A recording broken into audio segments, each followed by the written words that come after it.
السلام عليكم ورحمة الله تعالى وبركاته. أهلا إخواني في فيديو جديد على قناتي. اليوم راح نبدأ بالشأن المحلي في هذا الفيديو، ونحكي على مخلفات البطولة الجزائرية في جولتها السادسة والمباريات اللي تلعبت البارح ومساء اليوم.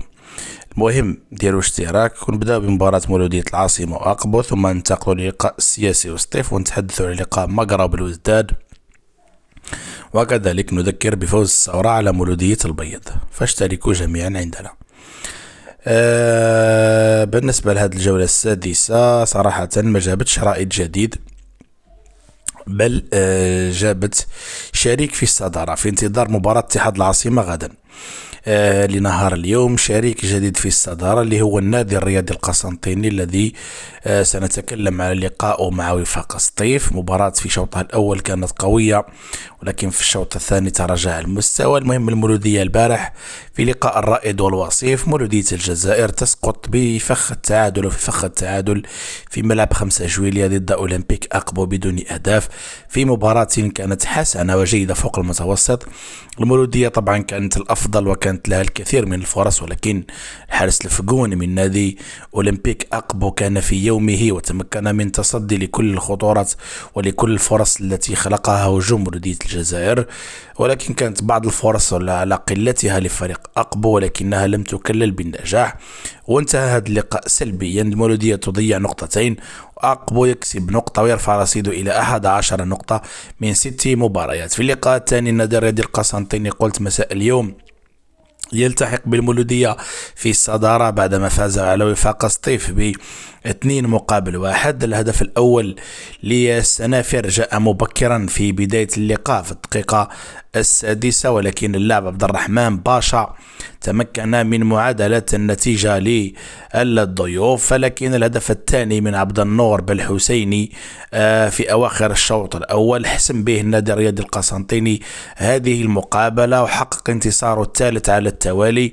اللي خلاه يلتحق بالمولودية ب12 نقطة، وتجمد رصيد رضا بندريس وفريقه في 8 نقاط. والوفاق يتعرض للخسارة الثانية في الموسم بعد الخسارة في الجولة الرابعة من الثورة، والفريق ينهار اليوم كذلك ويسقط من جديد خارج الديار وينهزم مرة أخرى.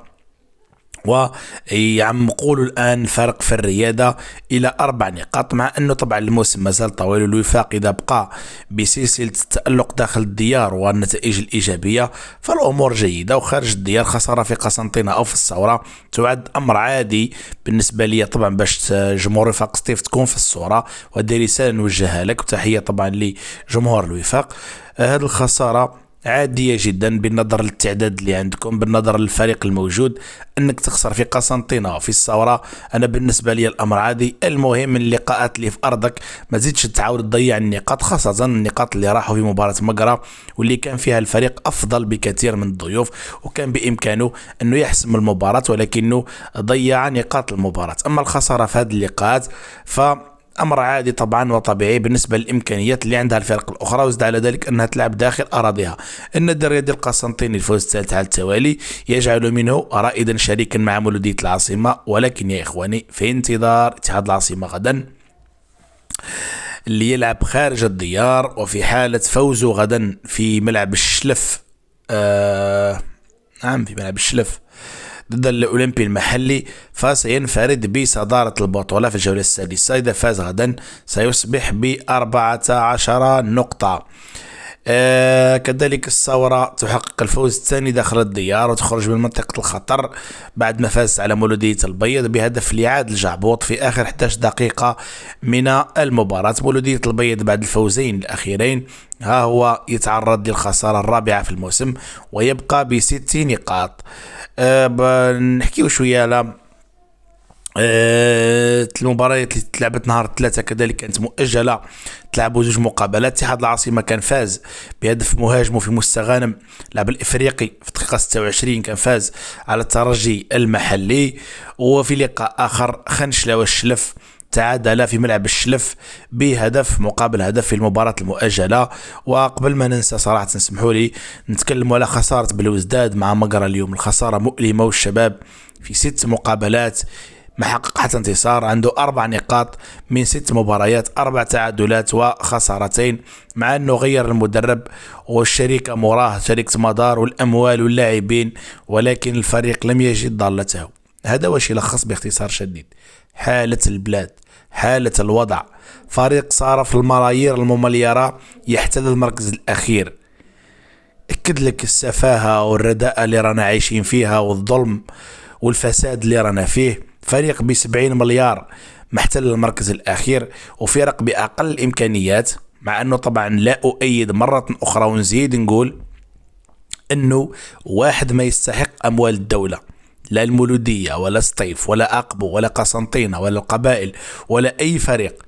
كل دينار يصرف على هؤلاء السفهاء فهو فساد وإفساد وإهدار للمال العام، ولكن بمنطق التبذير والإسراف والفساد فبالوزداد كارثة بالملايير في المركز الأخير. المهم هدف لمقرة، عفوا اللي عاد الجعبوط إخواني سمحوا لي، هو اللي سجل هدف مقرة لأنه كان راسي في لقاء مقرة وبالوزداد. ونتكلم على الثورة مركز في الدقيقة 87، مقرة هو اللي سجل هدف عاد الجعبوط في 79. الثورة كان فاز على مولودية البيض في آخر 3 دقائق من اللقاء. المهم بالوزداد يسقط ويبقى في المركز الأخير ب4 نقاط مع نادي بارادو، في انتظار الآن مباراة بارادو وهران اللي تلعب حاليا. بالنسبة للرابطة الثانية يا إخواني باش نتكلم عليها بسرعة، في المجموعة الوسطى الشرقية الحراش في صدارة المجموعة ب13 نقطة رفقة مستقبل بلدية الرويسات في انتظار تسوية الرزنامة. طبعا الحراش عنده لقاء مع النبأ مؤجل، وغدا في رحلة إلى جيجل لمواجهة الشبيبة المحلية في مقابلة صعبة على الرائد. اتحاد عنابة ضيع في الجولة الماضية الصدارة بعد ما تعادل على أرضه مع نجم التلاغمة، أو عفوا مع نادي التلاغمة هدف لهدف. ومولودية قسنطينة كان استعاد توازنه ضد برج منايل بعد الخسارتين الأخيرتين ضد عنابة والرويسات ب10 نقاط في المركز الرابع.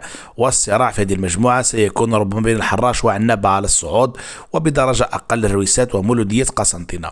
بالنسبة لمجموعة وسط غرب، نجم بن عكنون هو الرائد بعدما فاز في المشرية ب2-0 ب14 نقطة، ويقود القاطرة لسباق العودة إلى الرابطة الأولى. كل المباريات تلعب غدا السبت في كلتا المجموعتين.